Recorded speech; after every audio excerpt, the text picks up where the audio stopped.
16 families are coming together at this year's Blast Cancer Walk later this month. The walk is hosted by an organization called The Cure Starts Now, which is dedicated to finding a cure for pediatric brain cancer and the disease as a whole. Such a great cause. And we have Stacey Ariston, the Connecticut chapter director of The Cure Starts Now, and Melanie McGuire, who's an ambassador and CEO of Fearless Finley. They are here for this week's Mommy Monday to tell us how you can help and be a part of this amazing movement. Thank you so much for being here. Thanks for having us. Fourth year, congratulations. April 26th, it's a big day. Tell us what happens on that day.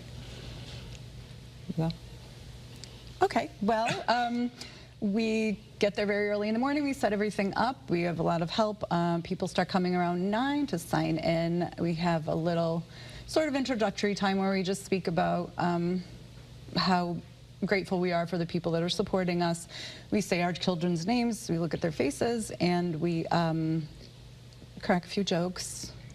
Bring a little levity, right? Bring a little levity. Well, that's the formula, right? Tragedy plus time equals comedy. And not positive that's true, but sometimes it is. No, it really is. And for those who are not familiar, how did you both get connected with this mission? What was the common thread here? We both lost our daughters to brain cancer. How old was your daughter, Stacey? Serena was diagnosed at 22 with DIPG, which is an inoperable, incurable brainstem tumor, and she died just about a year later at 23. So sorry. Finley was diagnosed at 19 months with medulloblastoma and died at 23 months in Memphis. We were at St. Jude. Wow, you were at St. Jude. She was about 23 months. She was 12 days shy of her second birthday.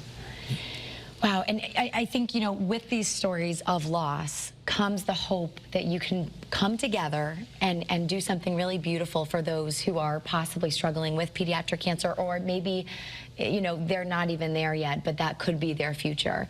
You know, what comes out of an event like this?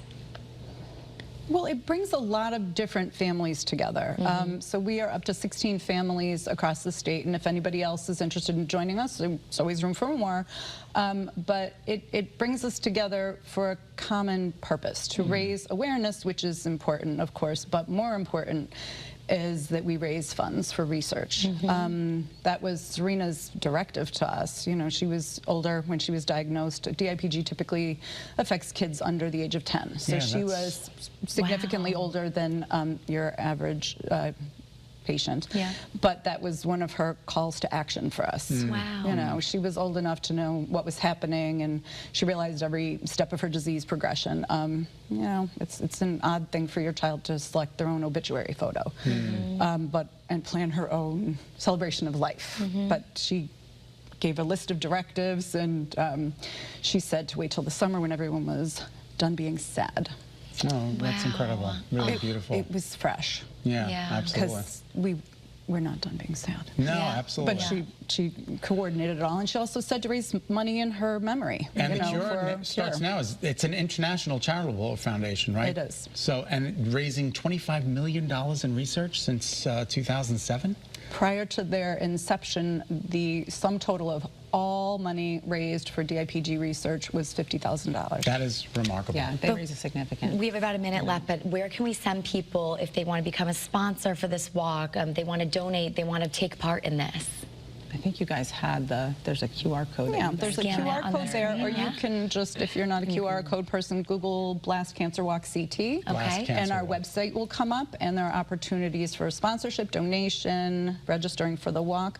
And we just checked with the mothership, and we have until midnight tomorrow night to get your logos on the backs of our t-shirts, and they would look great on there. And again, this is April 26th at Lighthouse Point Park in New Haven. Beautiful backdrop there. And just, we want to thank you so much for coming on the show and talking about your stories, and hopefully we can connect with other families out there who may be going through what you went through. Yeah, please find us online and reach out. My phone number's on there, my email, and I'm happy to meet anybody. Thank you guys. Thank you guys for having us.